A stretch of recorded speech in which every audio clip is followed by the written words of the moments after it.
अयोध्या में राम मंदिर के लिए संघर्ष लगभग 1000 वर्ष तक चला, जिसमें हजारों लोगों ने अपनी जान दे दी तो कई राजवंश इसके लिए लड़ते हुए समाप्त हो गए और कई योद्धा भगवान राम के जन्म स्थान की रक्षा में फना हो गए। आज हम आपको बताने जा रहे हैं वो चौंकाने वाले ऐतिहासिक तथ्य जो राम मंदिर से जुड़े हुए हैं।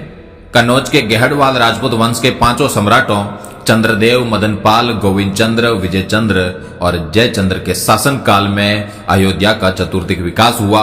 त्रेता के ठाकुर तथा विष्णु हरि शिलालेख के अनुसार 1130 में गोविंद चंद्र तथा 1184 में जयचंद्र ने श्री राम मंदिर का जीर्णोद्धार करवाया।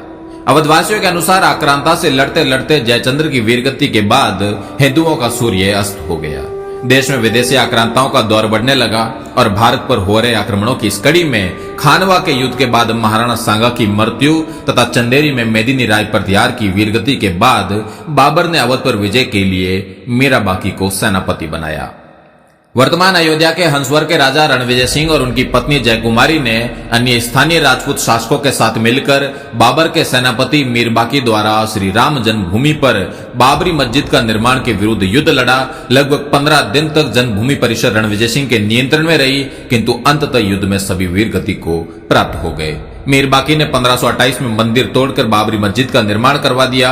1678 से 1707 में औरंगजेब के समय पर राजेपुर के ठाकुर गजराज सिंह, सिसिंडा के कुंवर गोपाल सिंह, ठाकुर जगदम्बा सिंह, बाबा केशव दास और हजारों राजपूतों ने राम जन्मभूमि के लिए दर्जनों लड़ाइयां लड़ी। ठाकुर जगदम्बा सिंह का बलिदान तो आज भी अवध की लोक कथाओं में अमर है।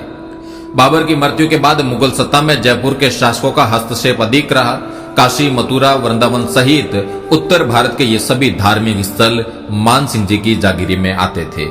जयपुर रोयल के अभिलेखागार के अनुसार 1717 में सवाई जयसिंह द्वितीय ने सरयू नदी के किनारे श्री राम जन्म स्थान खरीदा और 1725 तक इस मंदिर का जीर्णोद्धार करवाया। उत्तर भारत के धार्मिक स्थलों पर मिर्जा राजा मानसिंह से लेकर सवाई जयसिंह जी तक के जयपुर के शासकों का अधिकार होने के कारण मुगल सत्ता द्वारा स्थानीय नवाबों को मंदिर परिसरों से दूर रहने के सख्त निर्देश थे। जयपुर शाही परिवार के पास राम मंदिर और आसपास 983 एकड़ के करीब जमीन थी, जिसका नक्शा जयपुर रॉयल आर्काइव में आज भी उपलब्ध है।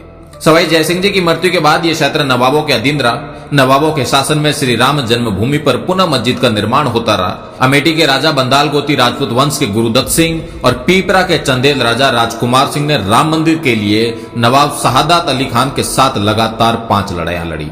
कालांतर में हंसवर परिवार से ही निकले मकारी के चंद्रवंशी राजा ने 1814 से 1836 के मध्य अवध के नवाब नरीरुद्दीन हैदर के विरुद्ध राम मंदिर के लिए 3 लड़ाइयां लड़ी।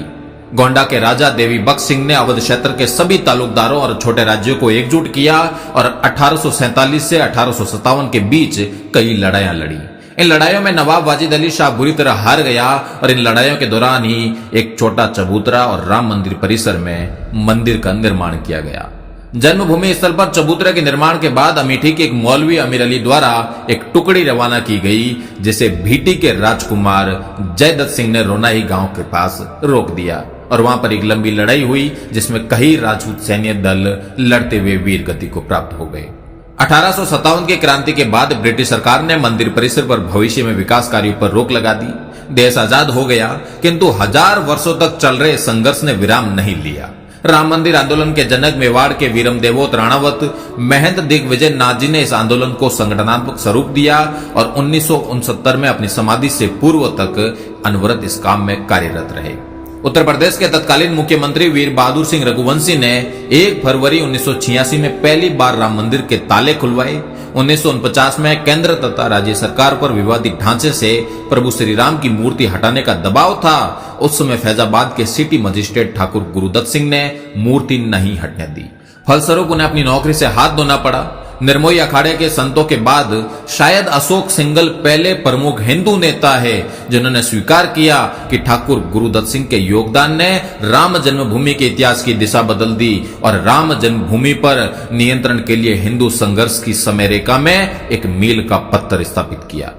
विवादित ढांचा गिराया गया और आज हम देखते हैं कि महंत दिग्विजय नाथ जी की भावी पीढ़ी योगी आदित्यनाथ जी के तप परिश्रम के फलस्वरूप प्रभु श्री राम के मंदिर की प्राण प्रतिष्ठा होने जा रही है। लगभग 1 सहस्त्र वर्ष के क्षत्रियों के संघर्ष के बाद आज क्षत्रियों को कौन सा स्थान प्राप्त है, इसका आप स्वयं मूल्यांकन करें।